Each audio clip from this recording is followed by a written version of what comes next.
박근혜 대통령과 최순실 씨가 지난해 4월부터 10월까지 청와대 윤전추 행정관이 개설해준 차명 휴대전화로 570여 차례나 통화했다. 어제 특검 측이 밝힌 내용입니다. 특검 측은 말 맞추기와 증거인멸을 시도했을 가능성이 있다면서 청와대를 압수수색해야 한다 이렇게 주장을 하고 있는데요. 박 대통령 측은 특검이 명확한 근거 없이 언론 플레이를 하고 있다 이렇게 반발을 하고 있는 상황입니다. 사회부 최재민 선임 기자 연결해서 차명 휴대전화 논란과 청와대 압수수색 가능성 좀 알아보겠습니다. 최재민 기자. 네, 사회부입니다. 네, 570차례가 넘는 박 대통령과 최순실 씨의 차명 휴대전화 통화. 이게 어제 서울행정법원에서 열린 청와대 압수수색 불승인 조치와 관련한 그 가처분 사건 심리 과정에서 특검팀이 내놓은 거죠? 그렇습니다. 그 박 대통령과 최순실 씨가 지난해 4월 18일부터 10월 26일까지 정상적인 휴대전화가 아닌 다른 사람 명의의 차명 휴대전화로 모두 573차례나 통화했다는 겁니다. 차명 휴대전화는 청와대 윤전추 행정관이 다른 사람 명의로 같은 날 2대를 개통해서 박 대통령과 최 씨에게 각각 전달했다는 게 특검팀의 주장입니다.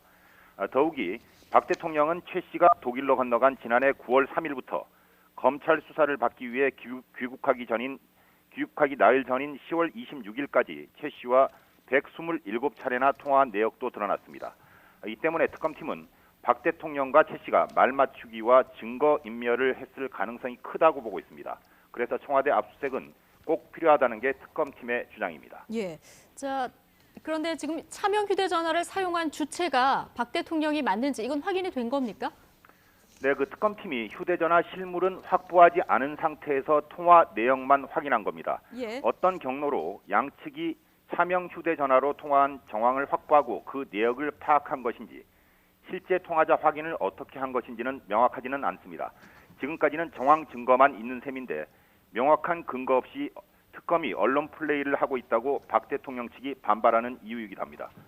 이와 관련해 특검팀은 차후 법정에 증거로 제출하기 전까지 관련 수사 과정이나 내용은 구체적으로 밝히기 어렵다고 말을 아껴 특검팀이 어떤 증거를 확보했는지 관심이 쏠리고 있습니다. 네, 말할 수는 없지만 두 사람이 쓴 것이 맞다. 특검은 자신하고 있는 그런 분위기인데요. 차명 휴대전화 만드는 거 이거 분명히 불법인데요. 이 휴대전화를 받아서 쓴 사람은 어떻게 됩니까? 네, 그 차명 휴대전화를 만든 윤전추 행정관은 법적으로 책임을 물을 수 있습니다. 제공자는 1년 이하 징역 또는 5천만 원 이하 벌금으로 처벌할 수 있습니다. 그런데 차명 휴대전화를 받아 이용한 사람에 대한 처벌 규정은 뚜렷하지는 않지만 법원의 판례는 있습니다. 타인 명의의 휴대전화를 받아 사용한 사람도 처벌하고자 입법한 것으로 보인다는 겁니다. 경우에 따라서는 법적 책임을 물을 수도 있다는 취지입니다. 예, 그러니까 개설자는 처벌이 가능하고 사용자는 경우에 따라서 다를 수 있다 이런 얘기인데요. 박영수 특검팀이 차명 휴대전화 내역을 법원에서 공개한 거는 이 청와대 압수수색을 압박하기 위한 수단이다 이런 지적도 있죠. 네, 그 박 특검팀은 청와대 압수수색을 시도했지만 기밀시설이라는 이유로 거부당했습니다. 그래서 법원에 압수수색을 할 수 있게 해달라고 요청한 건데요. 문제는 특검이 행정소송의 원고가 될 수 있는지 여부입니다. 통상의 행정소송은 사인인 국민이 국가의 처분에 피해를 봤을 때 그 처분이 위법하다는 걸 확인해달라고 법원에 청구하는 소송을 말합니다.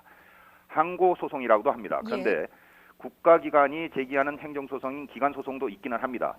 하지만 기관소송은 법률에 별도로 정해진 때만 제기할 수 있습니다.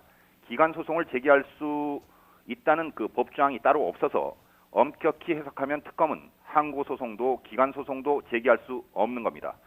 이 상황을 고려하면 법원이 특검이 낸 소송을 아예 각하 처분할 수도 있습니다. 그럼에도 특검이 행정소송을 제기한 건 박 대통령과 최 씨가 6개월 동안 차명 휴대전화로 570차례 넘게 통화했다는 걸 알리려는 목적도 있는 것으로 보입니다. 네, 이게 차명 휴대전화 통화를 했다는 걸 알리려는 목적이었다면 이규철 특검보가 직접 설명을 하면 될 것 같은데 이게 못하는 이유가 있지 않겠습니까? 네, 그 앞서서도 말씀드렸지만 차명 휴대전화 사용 자체가 불법입니다.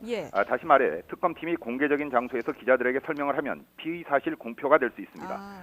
이런 논란을 피하고 압수수색의 당위성을 알리는 건 물론 박 대통령 측을 압박하기 위해 우회적으로 법원을 선택한 게 아니냐는 해석도 있습니다. 청와대와 군과 같은 국가기관 그동안 불가침의 영역으로 인식된 게 사실인데요. 법조계에서도 사실 이 같은 기관에 대한 압수수색을 어떻게 해야 하는지 뭐 논의가 그동안 있었습니다. 이번처럼 그런데 소송이 제기돼서 법원이 직접 판단을 하게 된 것, 이건 처음이라면서요. 네, 그동안 그 전례도 없었고 법조항도 충돌하는 게 사실입니다. 압수수색과 관련한 형사소송법 110조와 111조에 대한 해석 문제 때문인데요.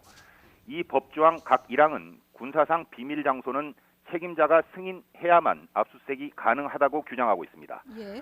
그런데 같은 법조항 2항은 국가의 중대한 이익을 해하는 경우를 제외하고는 압수수색 승낙을 거부하지 못한다고 돼 있습니다. 특검의 압수수색이 국가의 중대한 이익을 해하지 않으면 청와대가 받아들여야 한다고 볼 여지도 있는 겁니다. 네.